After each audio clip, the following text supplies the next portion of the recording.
So thank you so much, colleagues, for joining today in this panel discussion about the usage of artificial intelligence. Very simply put, the do's and the don'ts of artificial intelligence and legislative drafting specifically. And it's my honor to introduce you to the moderator, Wade Ballou, the 80th Legislative Counsel from the U.S. House of Representatives and the retired Legislative Counsel of the U.S. House of Representatives. He's going to be the moderator today for this panel discussion. It's also my pleasure to introduce to you Miguel Landeros. He's the Secretary General from the Chamber of Deputies in Chile. Also, Donalene Roberts, the Legislative Counsel from the U.S. House of Representatives. And our dear friend, Grant Vergottini, the CEO and CTO of Xcential Legislative Technologies. With that, I yield the floor to you, Wade, for you to make your opening remarks and conduct your moderation for you to welcome your guests in this panel. Thank you so much and have a great discussion. Thank you, Luis. Thank you for calling us all together and for giving us this opportunity. Thank you to Bússola Tech for all the work that you have done in this space. A good afternoon, good evening, good night, good morning, wherever you are in the world. I am so glad that you have joined us today. We have a wonderful, distinguished panel, and we will proceed to questions shortly. But if I may, I would like to just make a couple of opening remarks. I think it important to recognize and acknowledge the challenging times that we are in the world today. The rule of law and democracy are under tremendous pressure worldwide. Our democracies are fragile and are dependent on good faith actions and sometimes even heroic efforts in carrying out its various parts, from elections to the representation and the making of laws, the execution of law, and of course, judicial enforcement. For me, kind of after my career in the legislative space, robust legislative power is important. It must be built on citizen engagement, transparency, education, and the willingness to compromise. All of this is very important to having a dynamic legal framework for our societies to meet the issues and the complexities of our times. Democracy itself is people-based and people-centric. People cannot be replaced by technology and have society remain a democracy. Efficiency, of course, has its place in support of the people and coming together and doing the hard work of dialogue and compromise to make the best possible decisions for the common good of their people, the societies, and for our country-to-country relationships. And I know that each of us, wherever we are, have had to deal with the realpolitik of East and West for a long time, whether it due to geographic location or historic developments. And we find this to be true with artificial intelligence as well.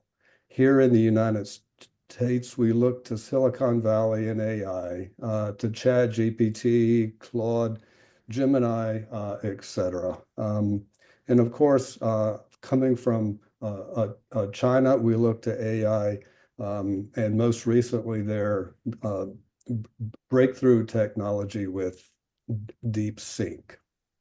So thank you for indulging me for just a couple of opening remarks in setting a context.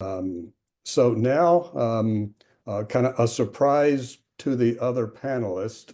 If you would like to make some opening remarks, you are welcome to do so. I will first call on Ms. Donalene Roberts for any opening remarks that you might care to make. Donalene? Thank you, Wade. Yes, this is a surprise, but we will wing it.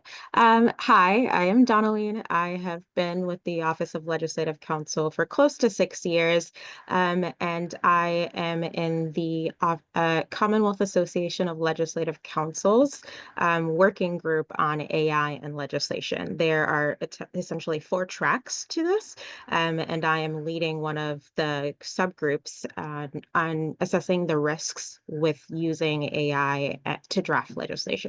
I think we as Calc members have realized that the technology is here and it's unfortunately, or fortunately, depending on how you view, it's not going away. So might as well work with what we have and ensure that we have humans in the loop and that we can create a better process for everyone.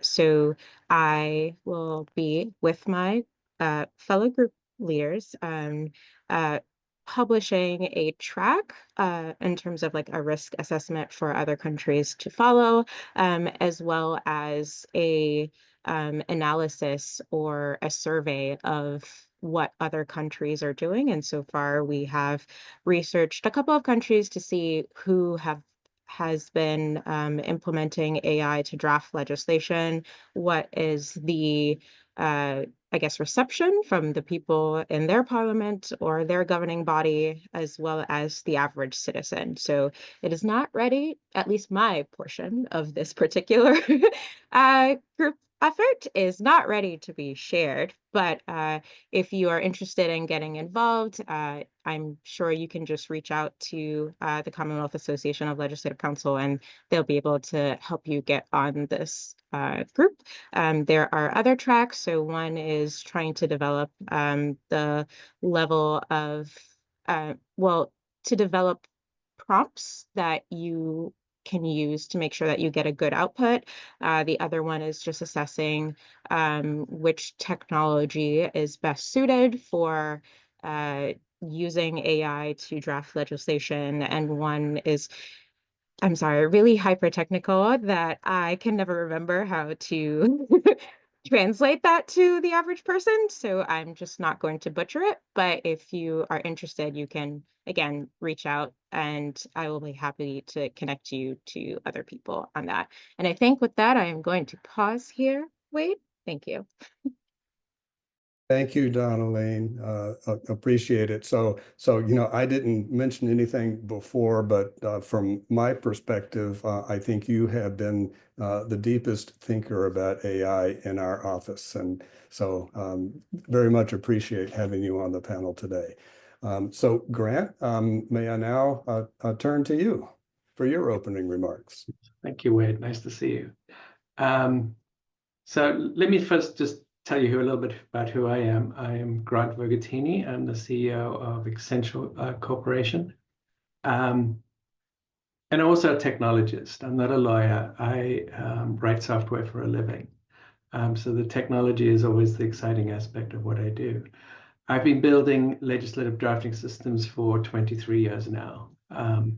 But my whole career has been around process reengineering. I started at the Boeing company in helping Boeing change how they design aircraft with CAD systems. And then I worked in a CAD company before entering into this field. And I came into this field because I was excited to find a field that hadn't been modernized.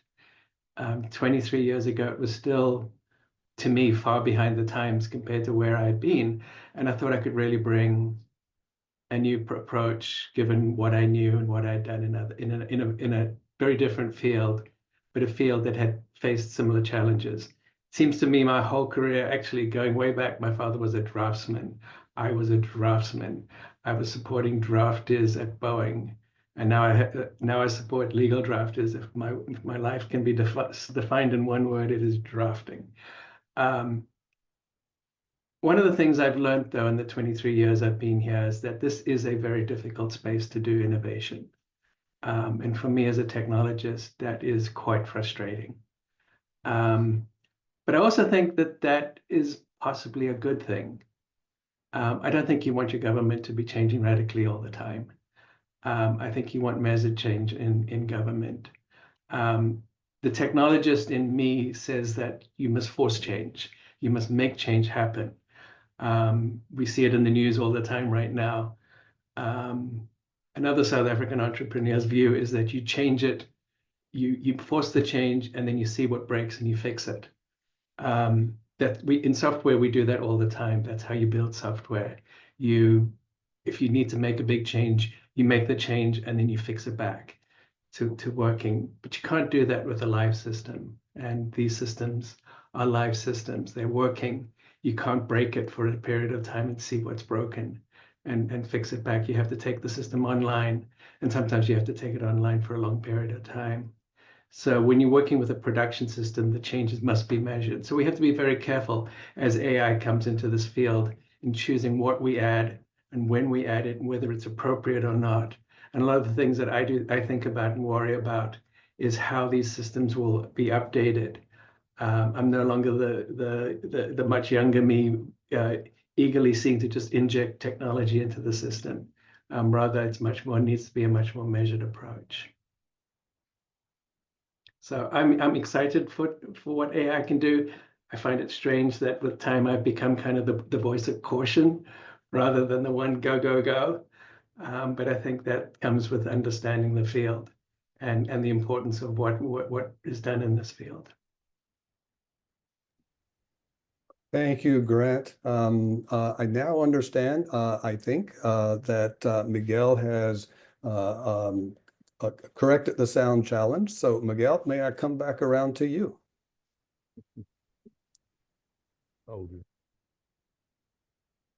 No sé, ¿se escucha bien?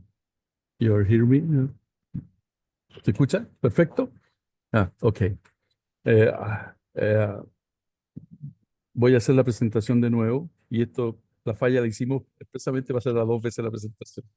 Así que la vamos a hacer ahora. La voy a compartir.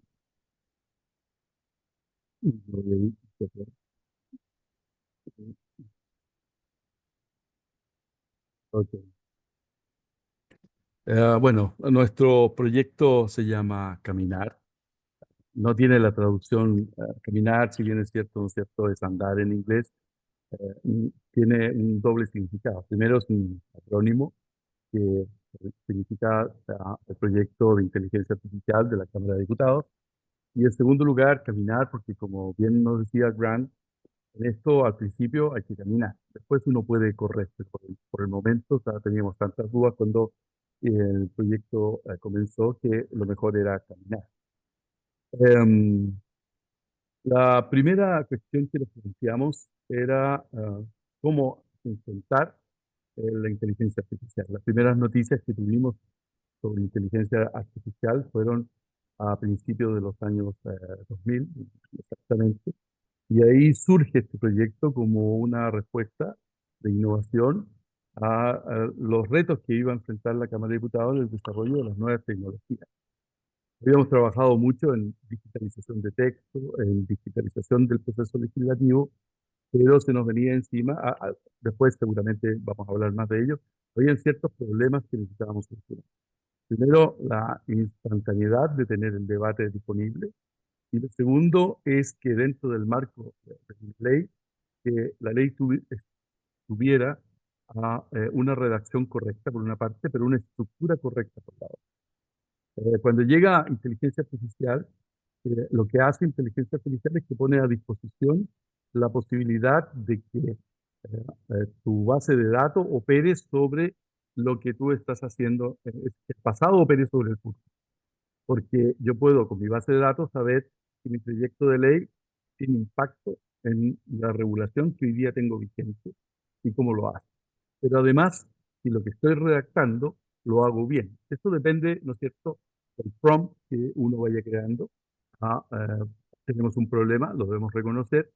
La mayoría de las aplicaciones de inteligencia artificial, o no es cierto, tipo la que realiza OpenAI o las demás, la estructura interna está hecha en inglés. Estamos en Chile, junto a otros países latinoamericanos, desarrollando nuestro propio lenguaje de inteligencia artificial que va a ser alimentado en español y que por lo tanto tiene la virtud de interactuar mejor en nuestro idioma.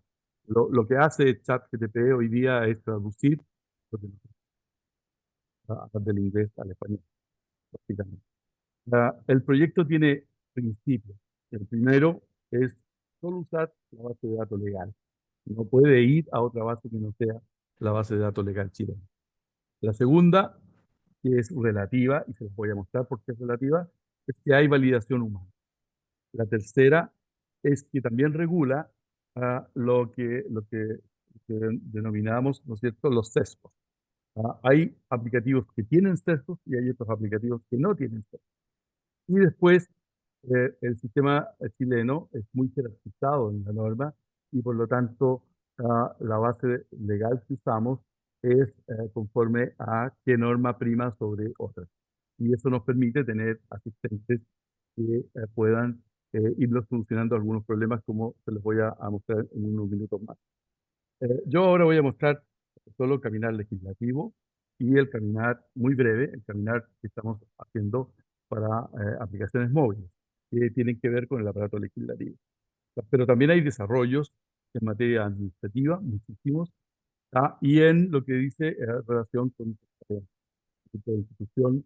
Hoy día uno se mete a muchas páginas web de muchas instituciones legislativas y es imposible encontrar la información. Porque hay muchas, o a veces porque no está bien desarrollada como se muestra a los ciudadanos en general. Los beneficios, muy breve, la eficiencia, la transparencia, la innovación y la proximidad con los ciudadanos. Esto está bastante bien explicado, creo que es fácil de entender de qué se trata. Caminar legislativo, básicamente tiene asistentes de IA. Esto es de la normativa legal chilena, de los proyectos en trámite, de argumentación, ese tiene sesgo. Si yo le digo, yo soy un diputado, soy un representante, caso de Estados Unidos, del Partido Republicano, y quiero argumentar respecto de una materia X y me busca el argumento, me dice de dónde lo saca y todo lo demás. Hay bases en este minuto que se están terminando de construir que dicen relación con libros, entonces se dice de este autor o de una norma, etcétera, etcétera. Y el de impacto regulatorio, que es lo que yo explicaba, miraba el conjunto. El total del sistema se llama CAMLE, que tiene cada uno de los asistentes. Esto es CAMLE. Y aquí es donde yo ingreso un texto legal que quiero convertir en ley, ¿no es cierto? Un proyecto. Y quien lo hace tiene una serie de cosas, desafortunadamente no está en inglés, pero me va dando los asistentes de IA van dando cada una de las opciones, es decir, la legislación relacionada, la calificación de los quórum, si es admisible o no es admisible, de otros proyectos de ley que están en tramitación, etcétera, etcétera, etcétera.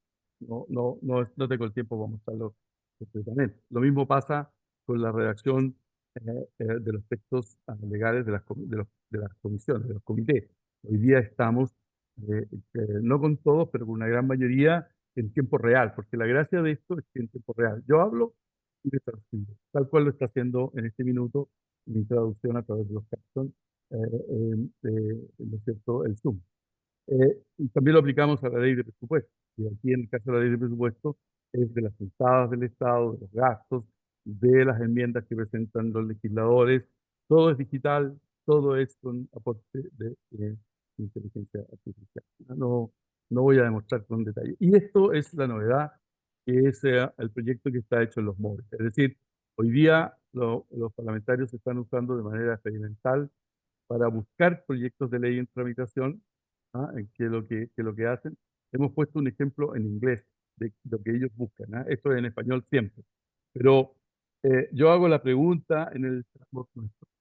Ese chatbot lo que hace es que, ¿no es cierto?, en este caso, puede darme información del proyecto. Nosotros tenemos un número de expediente y él le dice de qué significa y le hace un resumen de cuáles son los principales objetivos del proyecto, ¿ah? De cuáles son la idea general de lo que el proyecto quiere hacer, ¿no es cierto?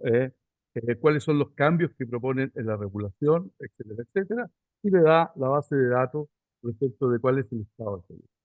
Acá no hay validación humana, lo hace directamente la base de datos. Los resúmenes hemos descubierto que no vale la pena hacer validación humana porque es información muy de contexto, no es una cosa que necesitemos que esté siendo verificada en cada momento.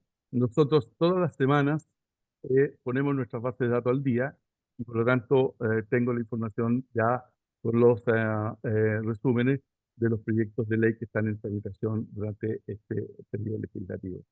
Eso era lo que había querido darles en la vez anterior un poco como información. Muy breve, currículum. Soy secretario general de la Cámara, llevo 35 años en esta institución. Los últimos 12 me desempeño como secretario general y estoy a cargo, entre otras cosas, de los proyectos de innovación de la Cámara. Eso ha sido mi...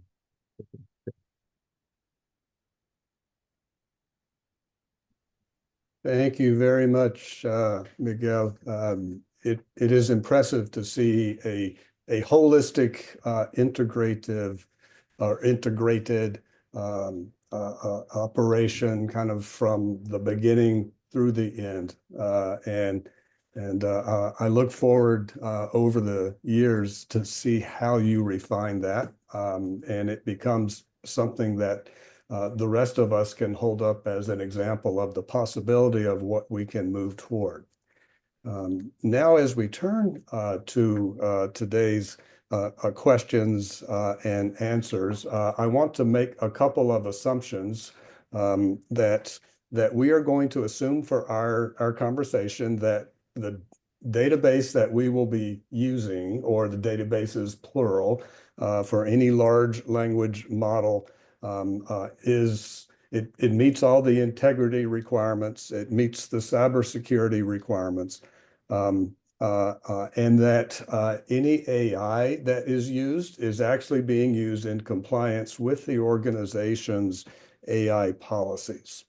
And for more information on any of that, Bússola Tech had a great publication in their book last September, and I encourage everyone to take a look at that.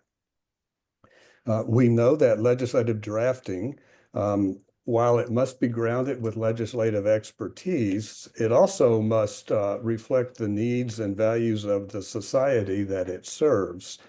And we know that drafting itself really begins long before the drafter is engaged. It requires constituent and stakeholder engagement, problem synthesis, and policy direction by the elected representatives. It requires a knowledgeable drafter, a subject matter expert, a policymaker, and the ability to understand current law. So as we move into today's questions, our first one is if you could describe your current drafting process and the pain points that you have. Miguel, in kind of our program, I would begin with you. And so I don't know if you have something that is more specific than you showed. So let me turn the microphone over to you to be recognized for up to 5 minutes. Thank you. Bueno, a ver, nosotros estamos trabajando en la redacción de texto con argumentadores, aunque utilizan inteligencia artificial. No lo hemos liberado completamente para todos los parlamentarios porque estamos en un proceso de prueba. Al igual que muchos congresos, ustedes saben que quienes redactan los textos legislativos muchas veces no son directamente los parlamentarios, sino que los supervisan.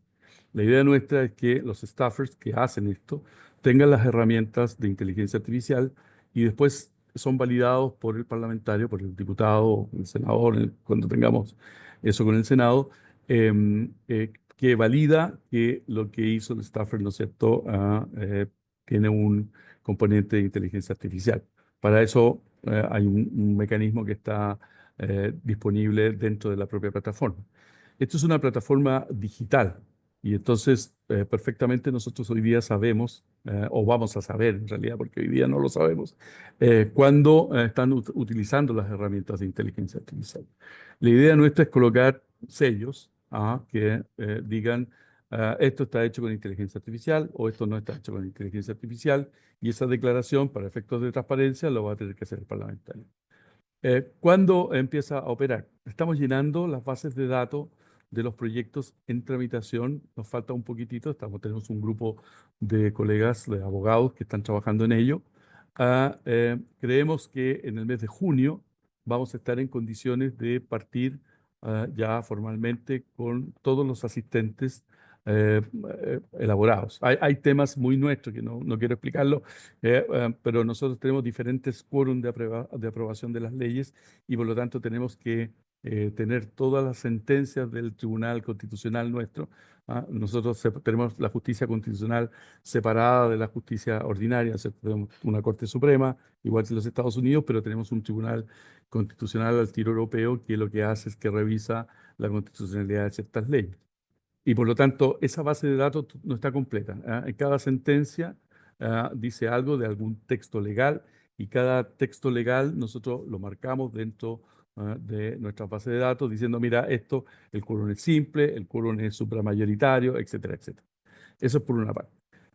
Creemos, porque hoy día la redacción de textos todavía está siendo de manera, es digital, es decir, se hace, ¿no es cierto?, a través de una oficina virtual. No hay papeles, no tenemos papeles, y por lo tanto hay compañeros de trabajo mío que lo que hacen es que lo extraen ese texto, lo revisan y hace una propuesta hace una propuesta a la comisión que va a ver el proyecto en cuestión. Lo que pasa es que el asistente nos dice, primero, cómo impacta la legislación. Eso es súper importante, porque a veces los legisladores omiten algunas cosas que están vigentes y en su proyecto de ley genera mucha confusión en el ciudadano porque tiene a veces dos textos legales que pueden decir blanco y negro, y eso es un problema. Lo segundo es que le va a decir en la estructura interna del proyecto, cuando hay referencias internas, cómo estas referencias internas se están jugando. Y lo tercero, le está proponiendo una redacción. Nosotros tenemos un proyecto que hay muchas instituciones de habla hispana que promovemos lo que se llama el lenguaje claro, es decir, que los ciudadanos entiendan las redacciones que tienen el texto legal y que sea comprensible. Yo no sé si ustedes han visto, pero en todos los países es un gran desafío, porque las leyes tributarias, las leyes de impuestos, son de lo más engorrosas que hay. Es decir, nosotros hacemos la declaración de impuesto anual y cada vez que uno hace una declaración de impuesto anual y le dice la ley tanto, y va a la ley tanto, es mejor apretar el botón y pagar el impuesto y olvidarse de ello. Em, eh, Hemos avanzado mucho en las pruebas. Yo, igual como decía Grant, tengo compañeros que dicen, no, mañana coloquemos todo el sistema en funcionamiento, ¿cierto? Y hay otros que somos partidarios de una cosa progresiva, porque no siempre hemos sido muy acuciosos con tener a los usuarios incorporados al sistema. Eso, más o menos.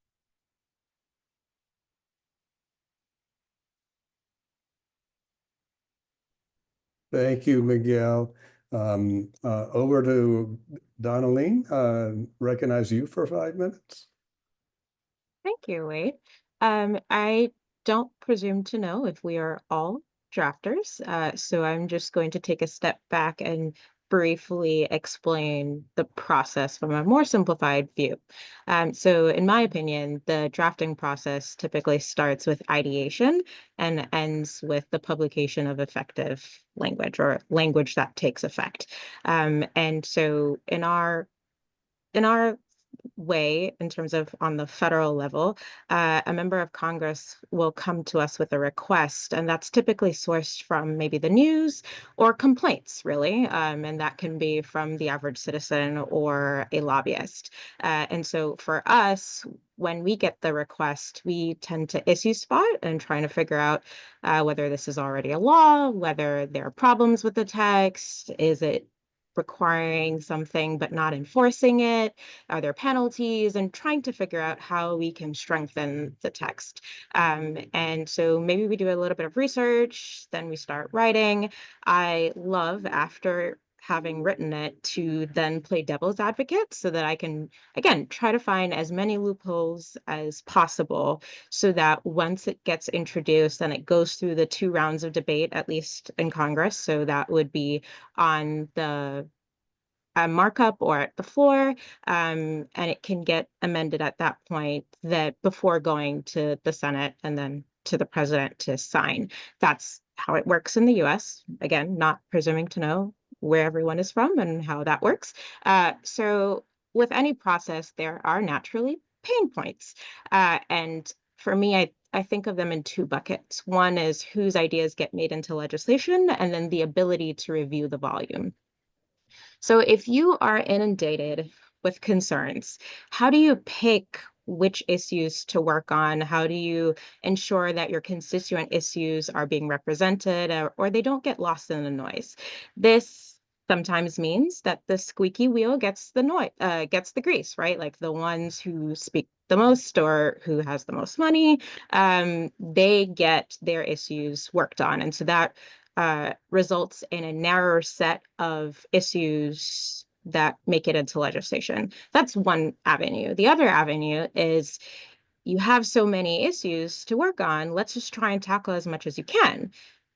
Fortunately, there's only so many hours in the day, there's only so many hours in the legislative calendar, and we are all human. So there's a limit to what we can do. And in the 2017 to 2018 Congress, they saw publicly means that there were more, 13,556 requests. In the 2023 to 2024 Congress, it saw 19,305. Again, this is all public, meaning there were a lot of requests that we did that did not make it into the public. And I kind of understand that, because if you are sourcing your requests based on the news, and the news cycle, at least in the US, changes so fast, you have to keep pace. And if you're trying to keep pace, your volume increases, which unfortunately means your quality decreases. Again, there's only so much that we can do, but this is one of the pain points, or at least the bigger pain points in this current process. And I think I'm going to stop here, Wade. Thank you, Donalene. And now over to Grant for your remarks.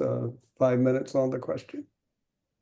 Thank you, Wade. I'm in a slightly different situation as a technologist. I'm not a drafter.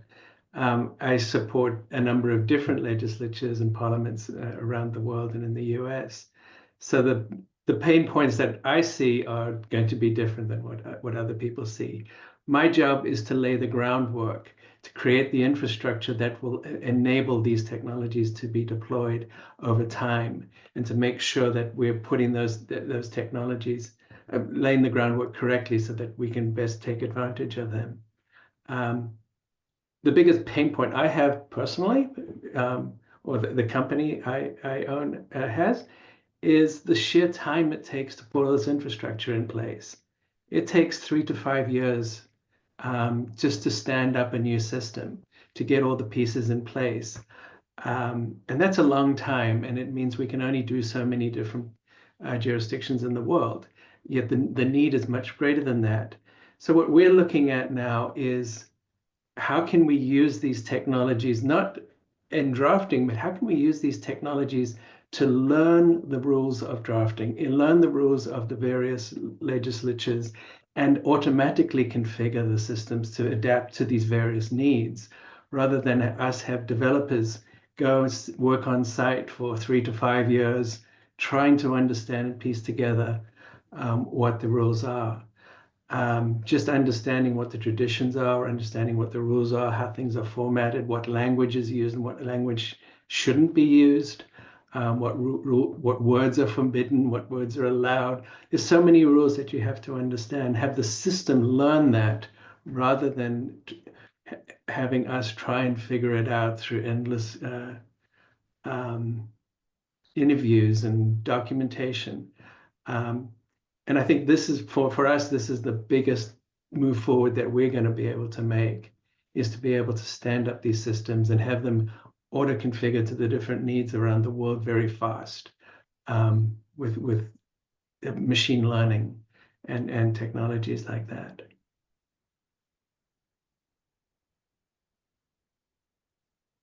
Thank you, Grant. And I believe I heard a similarity here with what Miguel has been doing in part of their system. They're actually thinking about being able to have the system used by other Spanish-speaking legislatures and taking advantage of those kinds of what I assume are common formats and some common ways of operating. And that's exciting. That helps with the efficiencies and then allows people to focus on the particular traditions and the ways that their legislature actually works. So thank you all. Moving now to the next question. It's an imagine question. So imagine that you can begin over and put in a new system. What would you do? And I'm guessing for Miguel, it's a lessons learned so far as much as anything else. So Miguel, may I turn the microphone over to you?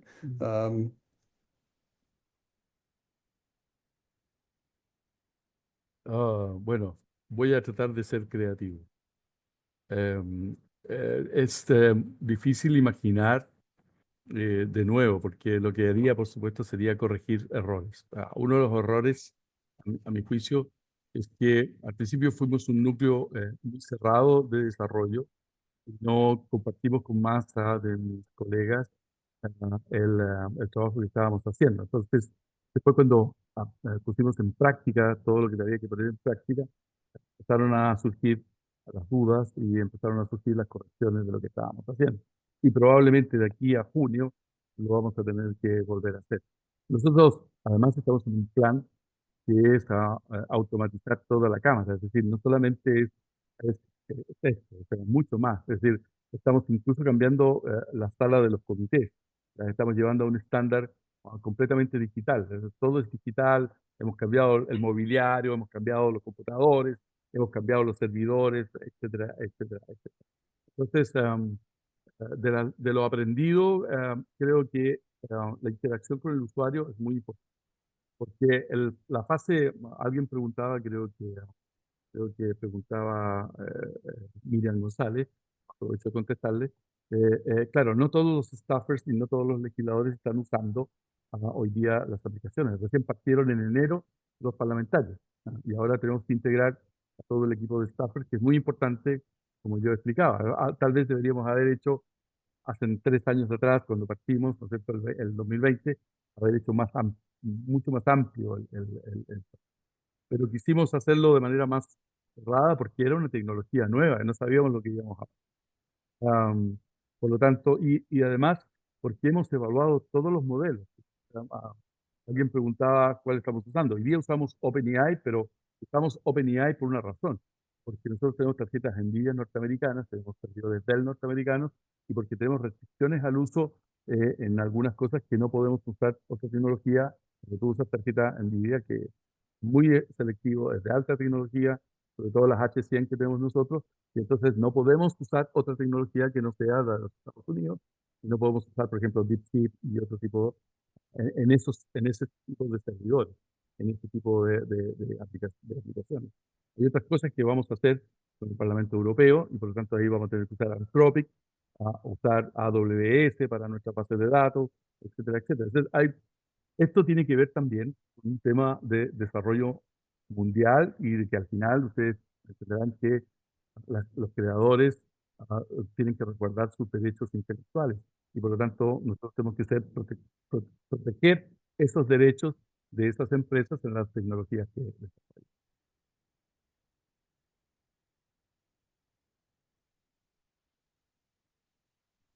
Thank you, Miguel. Over to Donalene for your consideration. Thank you, Wade.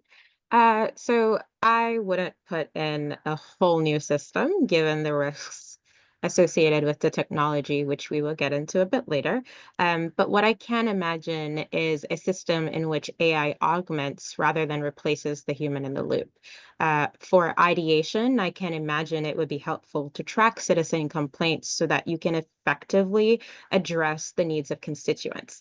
Selfishly, this means that I can cut down on the volume of requests, but importantly, it allows me to provide more time for quality drafting. Again, serving our constituents.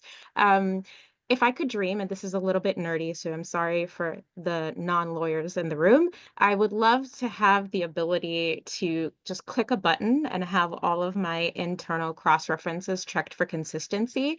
Again, if you're not a lawyer, this is very important. Just trust me on this.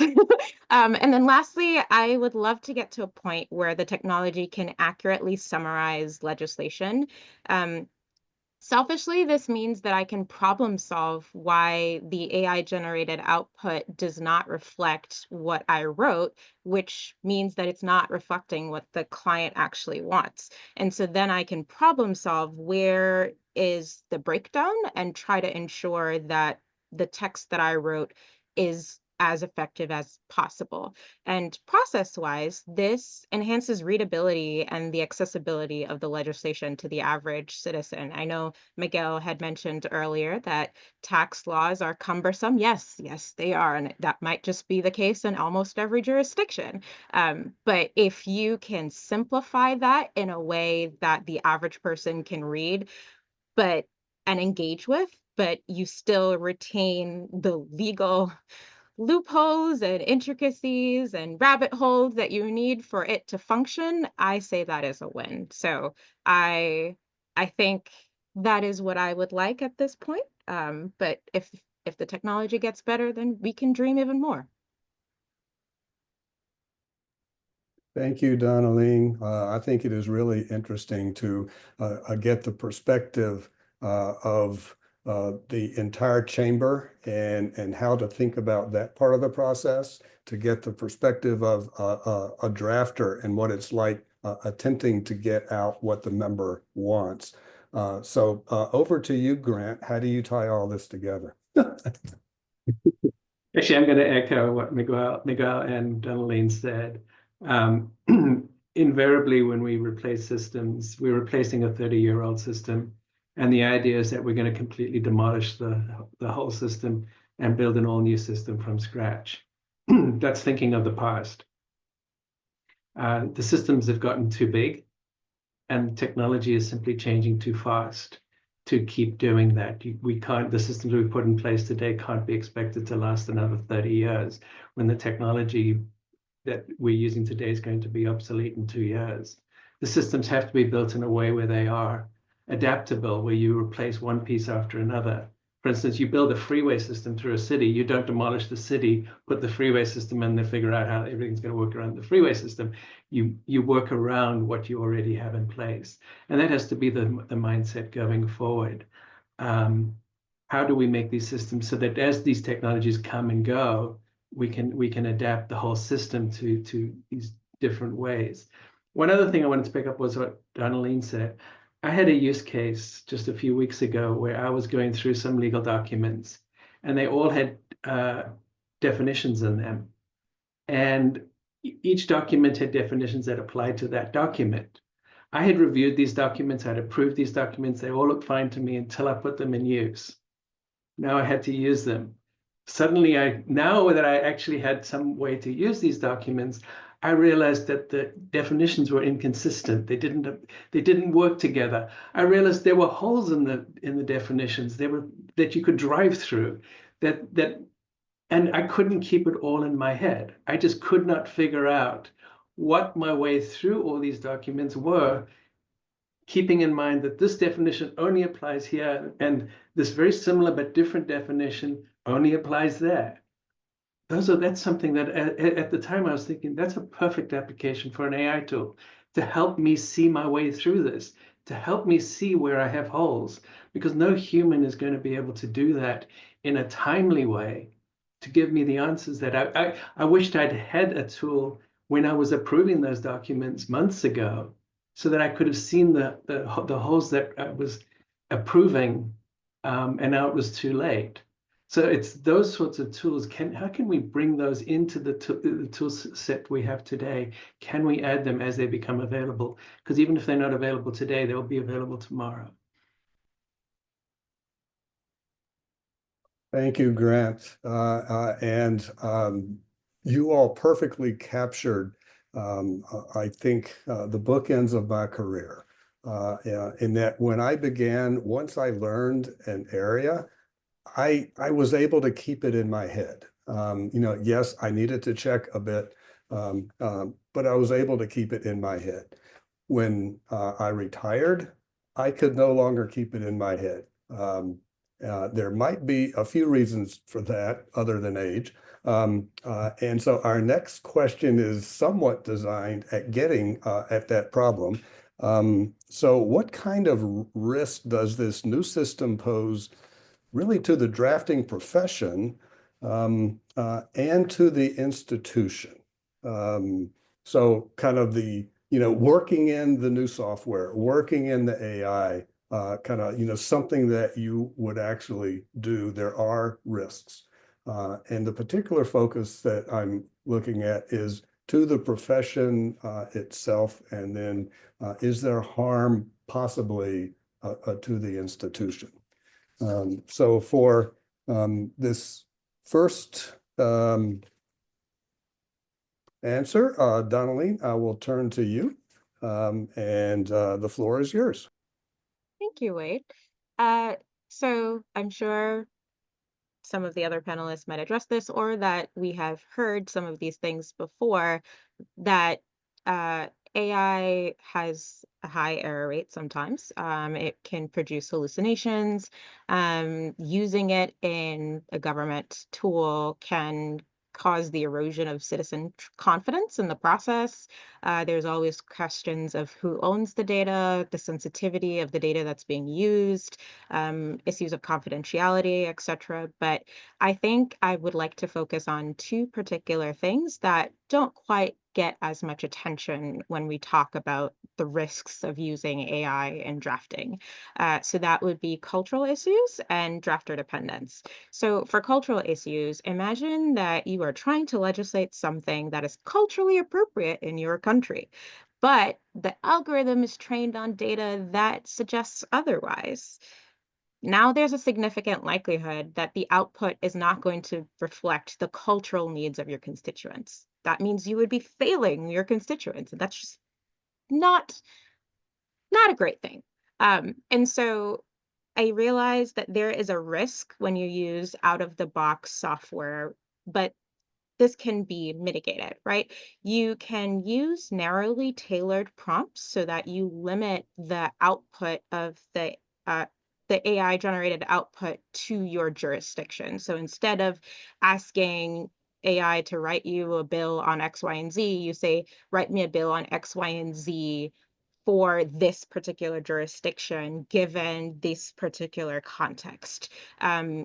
There's another way you can mitigate this particular problem by using local training data. So I was very happy to hear that the Chilean government is using data that is trained for, like, it is Spanish legal data. So that's great.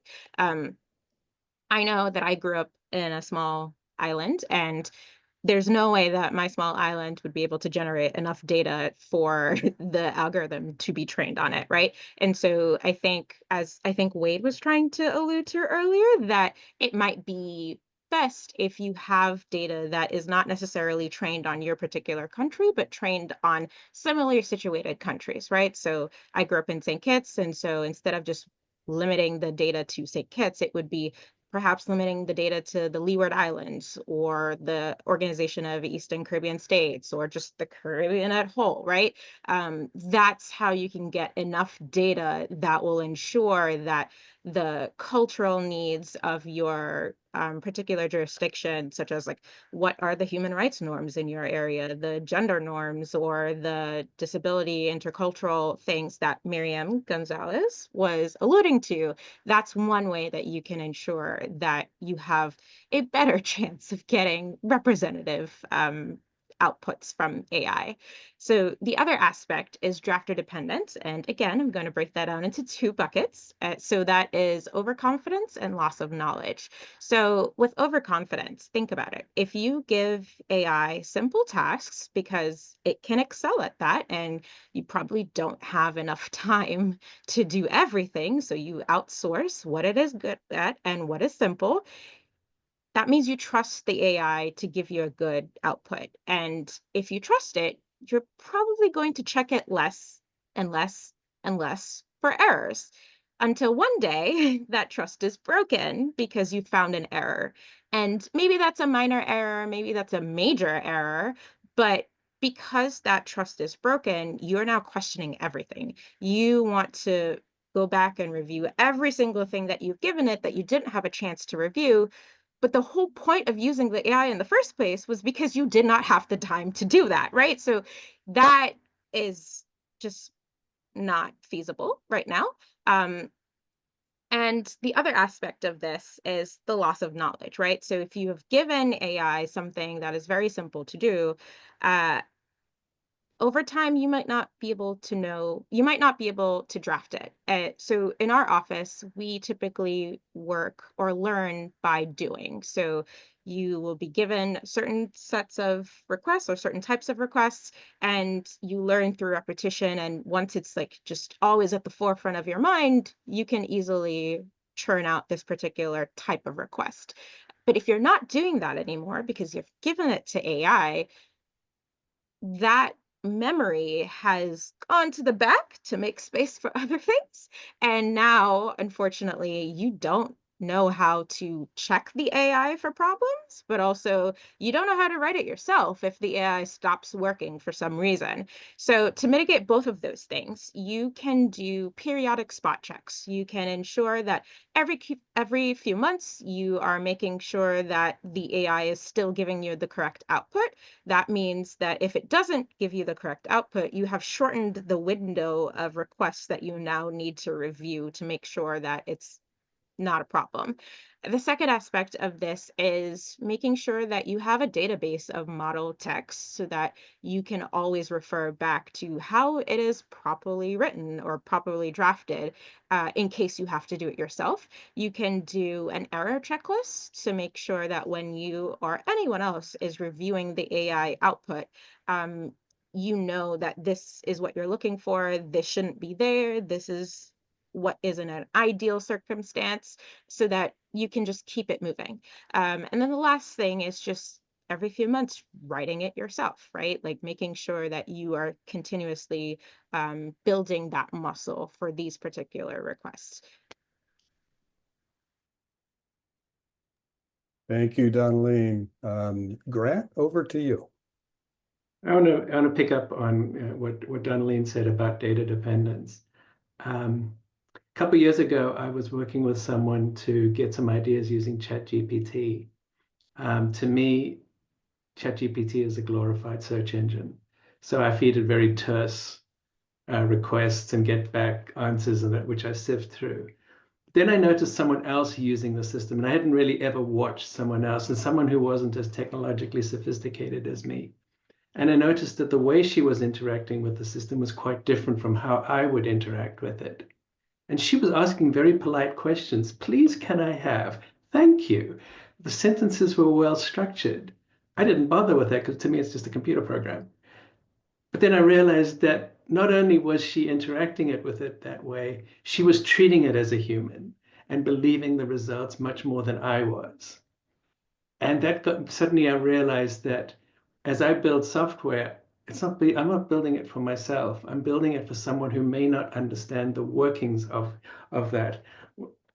I know how this works, my cell phone. I know how the innards work, so I know what I can and cannot trust. But if you don't know how it works, what trust do you over trust it rather than under trust it? And that's something that really has to be considered. Who is the user and how are they going to perceive this? The more you make it human-like, the more likely they are to trust what it is, and is that trust going to be deserved? And I think that's one of the real risks of these systems becoming more and more human-like. The other thing I wanted to pick up on was, and I'm guilty of this as much as anyone, I use Grammarly to help me when I write.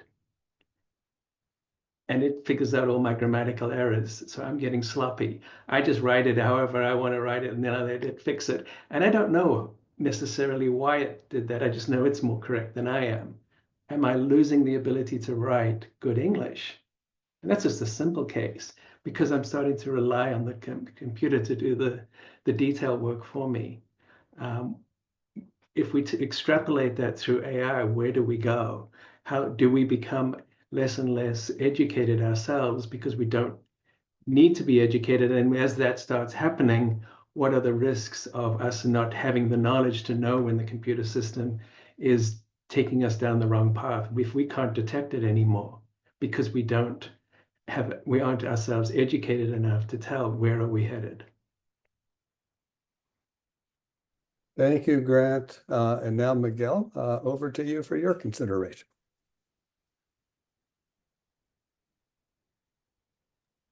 Bueno, gran parte de lo que ha dicho Donalene y Grant es verdad, es casi absoluta, yo diría. Voy a tomar también una parte de Donalene, una parte de Grant. Primero, Donalene.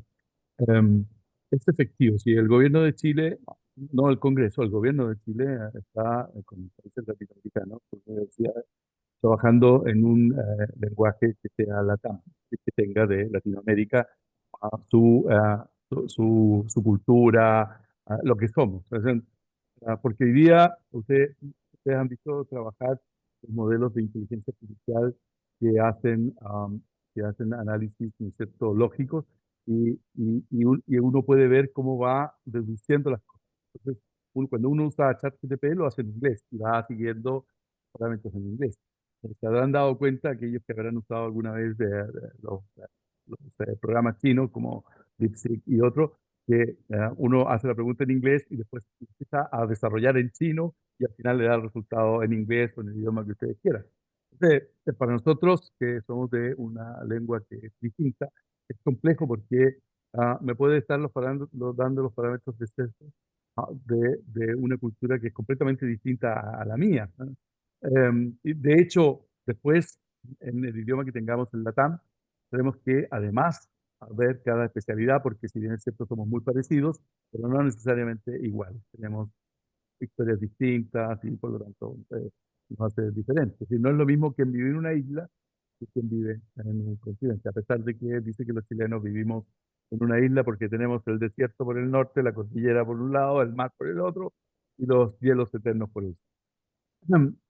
Eso es como primera cosa.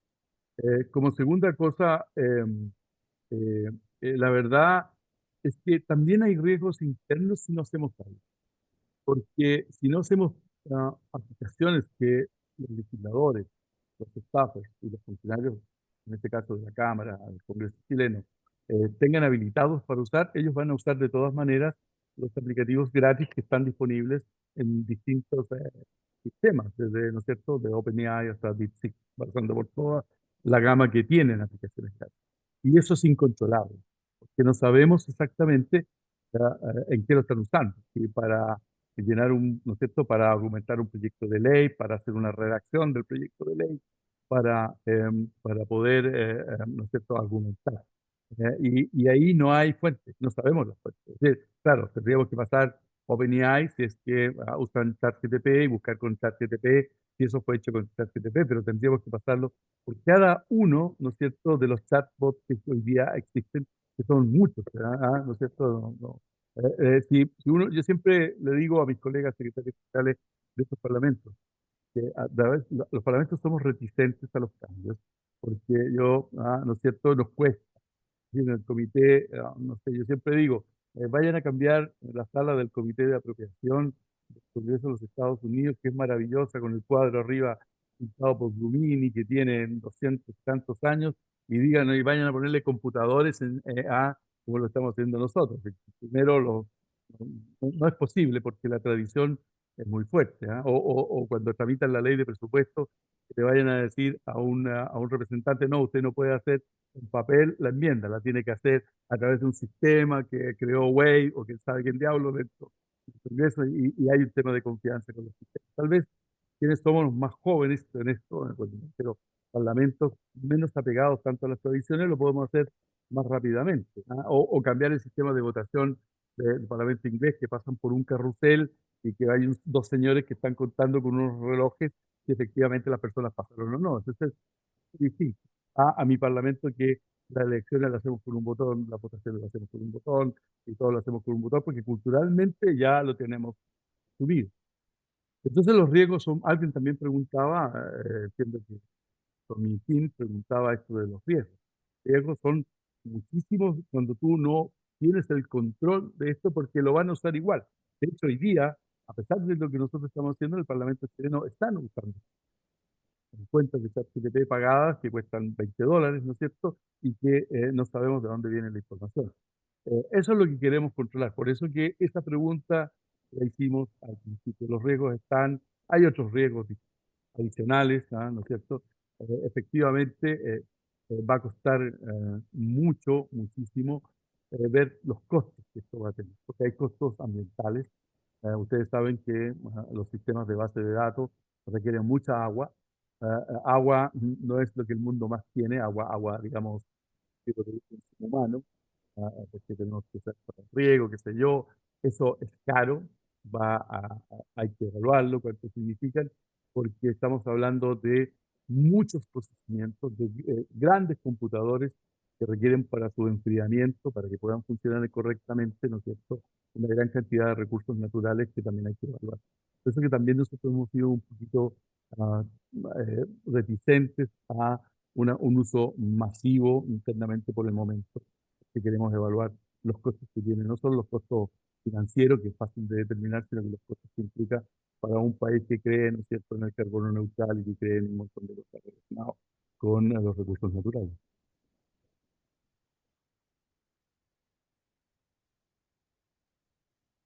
Thank you very much, Miguel, and especially for introducing that side of the ethics of using these advanced software tools. One other observation I have in this area is a question that our chief administrative officer would often leave with me is, what are you going to do if your software is not available for some reason?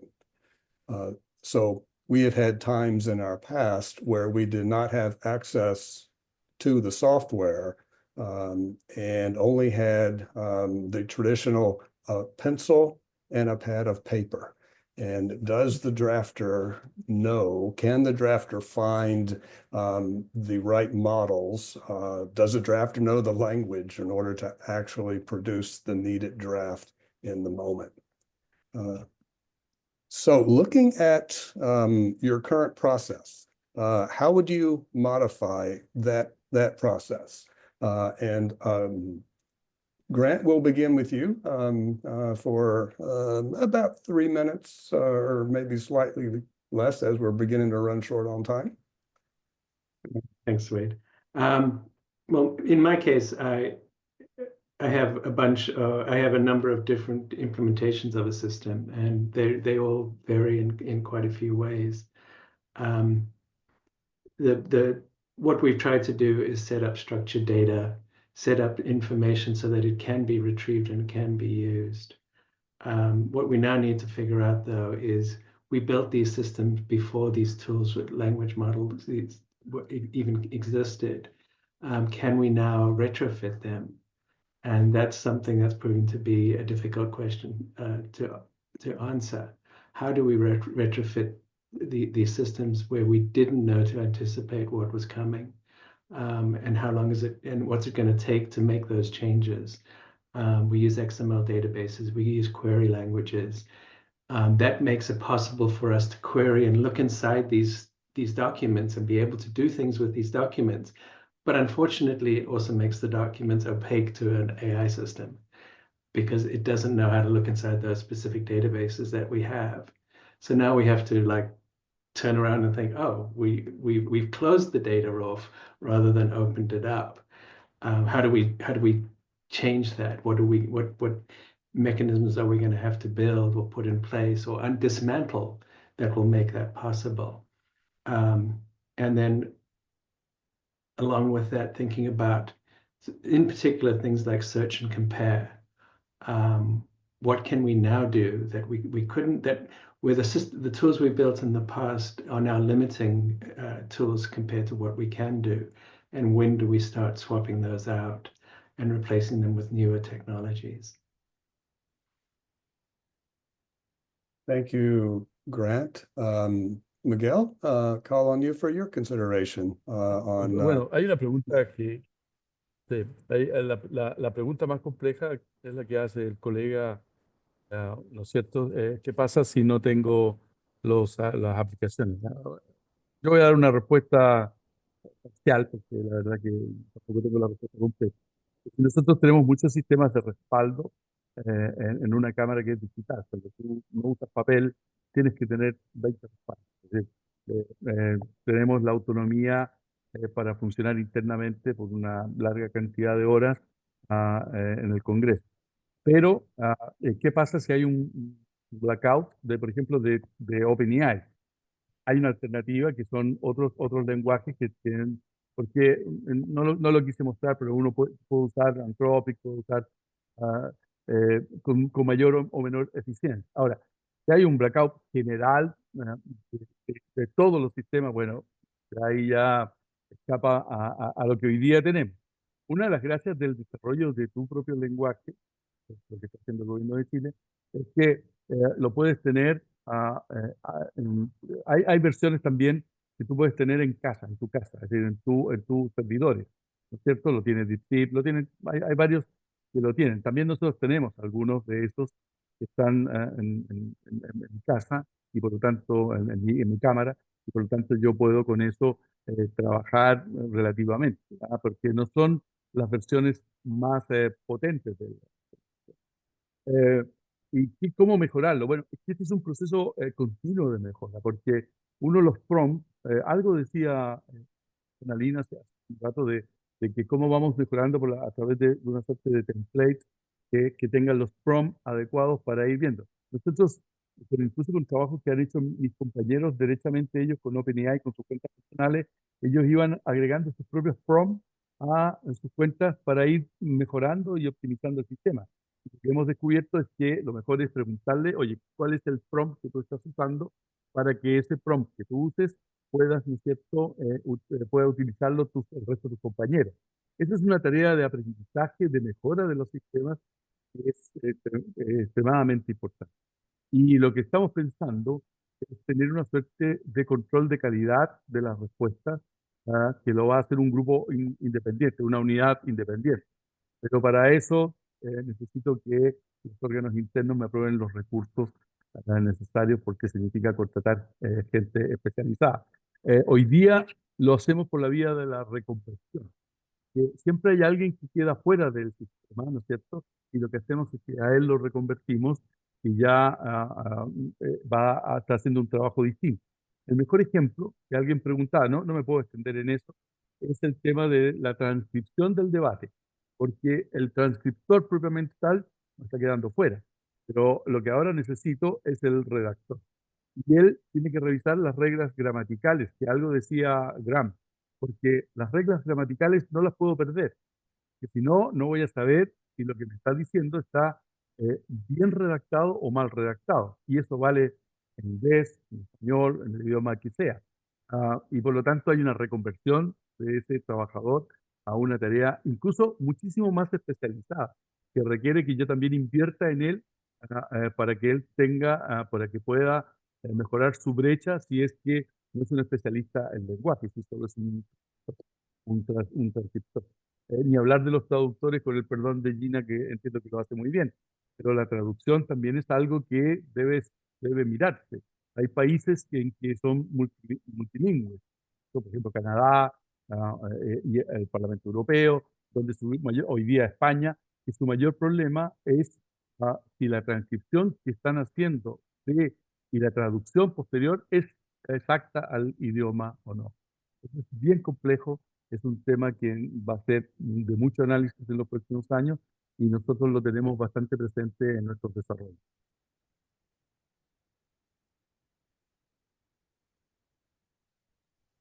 Thank you, Miguel. Donalene, over to you for your consideration. Brief consideration given the time constraints. Thank you, Wade. I just wanted to say quick aside. I know you meant it as like maybe I don't know, an older thing using pen and paper, but I love a good pen and paper and a whiteboard. I will be so happy. But we're talking about AI. So what I would love is to do first pass drafting, just be able to just input something into the machine and have it spit out something. I know it's not going to be perfect. It might be far from it. It might be middle of the road, but it's akin to throwing something on the wall and seeing what sticks. If you are struggling to start, you don't know where to start, or it's been a very long drafting season for you and you just are mentally fried, having the algorithm give you something and being able to just look at it and say, it's wrong. Now I need to figure out why it's wrong. And that will help me figure out how to make it right and where I can make this any better. I think it's an easy way for you to get a starting point, and sometimes you might even get ideas that you didn't even think about. I love, as I had mentioned earlier, using this for summary checks, to make sure that I am drafting correctly, or just to make sure that the average citizen can read the very complicated legislative language. I know people use it for ideation, kind of what Grant was mentioning, just like throwing something in so that you can get ideas, and just, outsourcing simple tasks or just using it to track trends in terms of volume or in terms of legislative requests so that you can ensure that you are consistently doing right by your citizens. I want to mention Andrew's comment about the environmental impact of AI. And I think that's one thing, as Miguel had kind of alluded to, it's more of you can try to come up with your own AI system for your particular jurisdiction, but you run the risk of unfortunately increasing adverse climate reactions. And it's hard because you might want to use the out of the box or the software that the global giants have created, but then you might not actually be serving your jurisdiction or your constituents well. And so I think that is a tension or a fine line that countries will have to walk, but maybe there can be something on a regional level or like a continent level so that you are all sharing in the resources, and that is required, but also in terms of making sure that the data is reflective of your particular area. Thank you, Donalene. And now for a more of a lightning round. If you can kind of say, do you have one, either do this or don't do that with AI and software, what would it be? And Miguel, we will begin with you. Bueno, a ver, primero quiero contestar una pregunta de Somi King, que ha hecho muchas preguntas y he tratado de contestárselas indirectamente todas. Ella me pregunta si estamos aplicando una métrica para los resultados. Sí.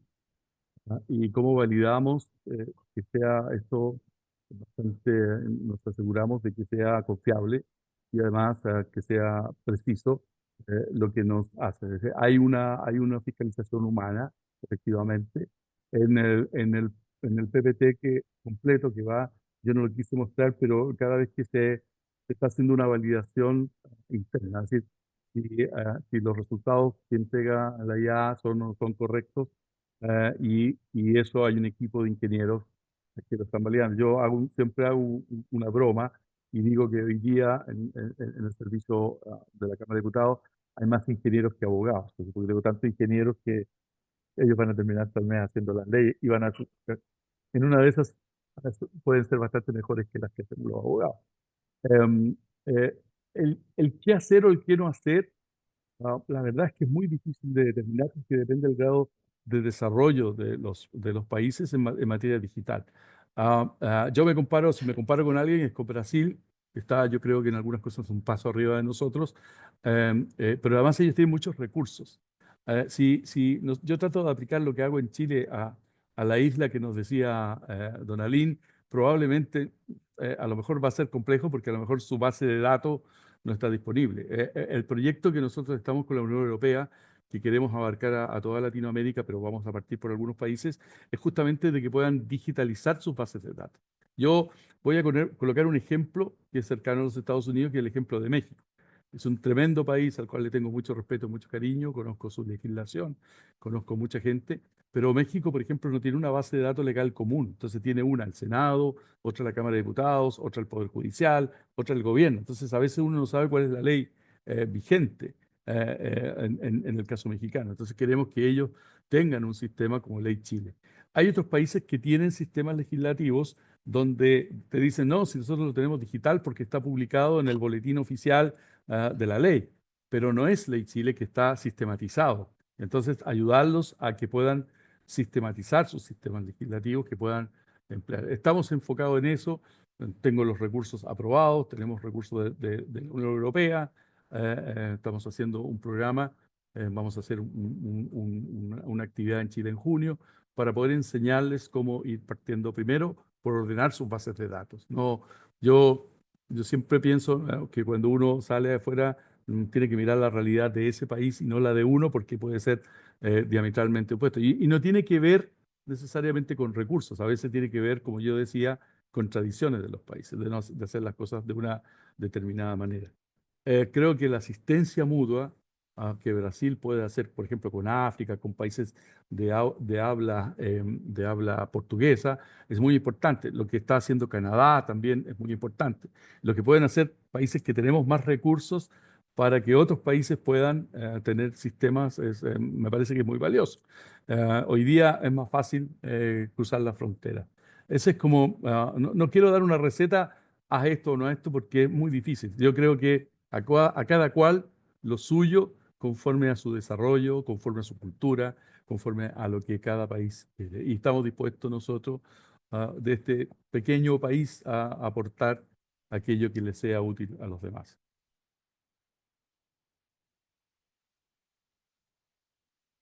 Thank you, Miguel. And now, Donalene, over to you.